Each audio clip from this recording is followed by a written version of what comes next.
participar, senão fica de fora.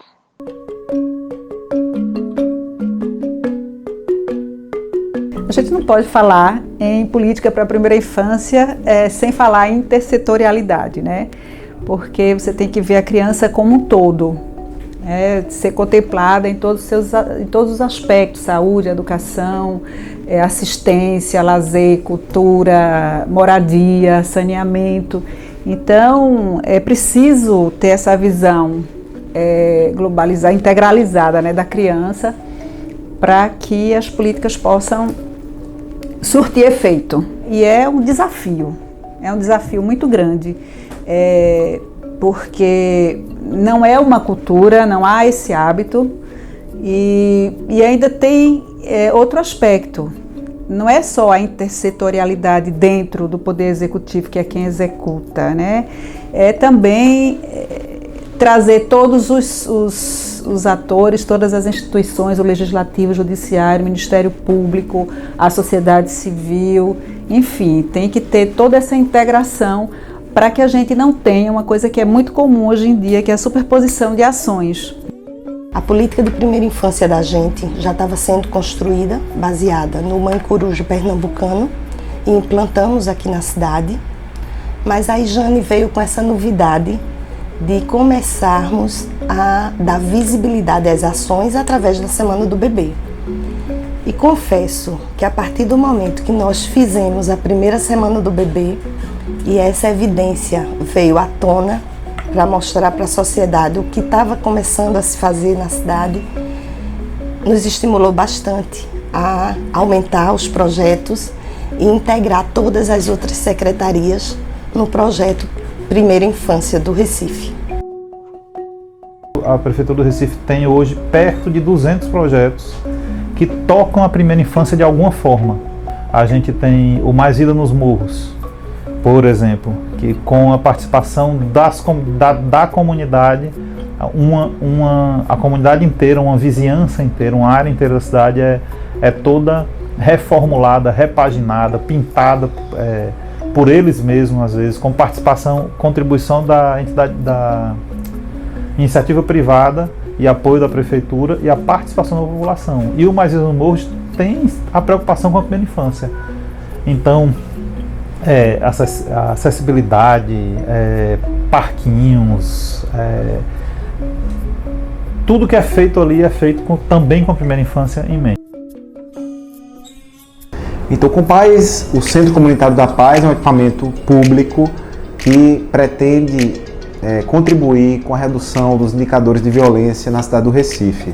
Ele atua inicialmente com o público de 15 a 29 anos, mas com o desenvolvimento das ações foi incorporando desde a terceira idade até a primeiríssima infância. Então hoje a gente tem esse público prioritário nos Compais, que desenvolve uma série de atividades pautadas na cultura cidadã, ou seja, naquela ideia de que a cultura de paz, a cultura cidadã deve ser algo estimulado, aprendido e que permita que o espaço público seja um espaço seguro, que respeite os direitos, que tenha a possibilidade de uma convivência pacífica e que todos tenham, enfim, consciência disso. É basicamente um disseminador dessa nova ideia, ou da ideia de uma paz que seja não apenas a ausência de guerra ou de conflito, mas que seja algo paulatinamente e que tenha seja a construção de todos. O que a gente tem experimentado também no Compaz enfim, ele tem sido um espaço para diversos trabalhos de iniciativas da sociedade civil e de outras experiências que têm realmente enriquecido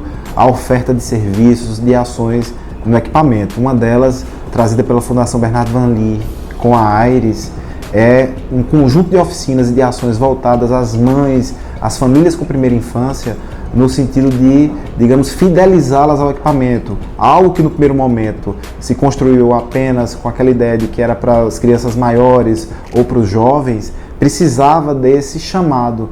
Então a gente teve a possibilidade de contratar algumas das jovens que foram formadas no equipamento para se transformar nas nossas agentes da primeira infância, que vão às comunidades do entorno, que vão às residências das mães, dos pais, das famílias com pequenos, para que possam ser trazidos para o equipamento para essas oficinas de Chantala, de Sling? Eu acho que a primeira coisa para estimular um gestor para pautar a primeira infância é trazer o gestor para dentro da infância. O contato com as crianças, a descoberta deles, da capacidade deles do dia a dia,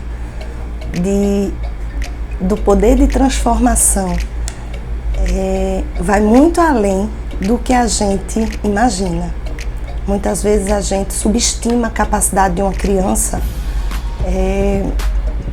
de não perceber o seu entorno. Mas nós é que estamos defasados, desatualizados ao pensar dessa forma. As crianças entendem tudo, as crianças têm uma capacidade de criatividade, de vivência de mundo muito maior do que o ser humano pensa. Então, eu acho que todo gestor devia primeiro olhar, escutar o que esses pequenos têm a dizer. Ter paciência para conseguir convencer as pessoas da importância da primeira infância.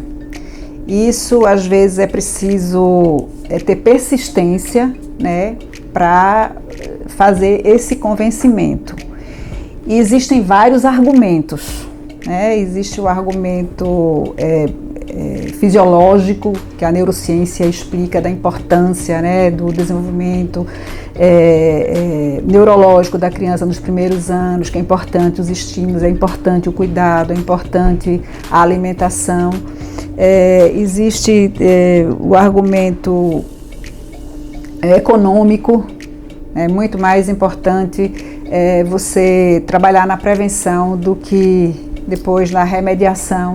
Então, se você dá oportunidades para essas crianças logo no início, você tem a possibilidade de desenvolver todo o seu potencial e você tem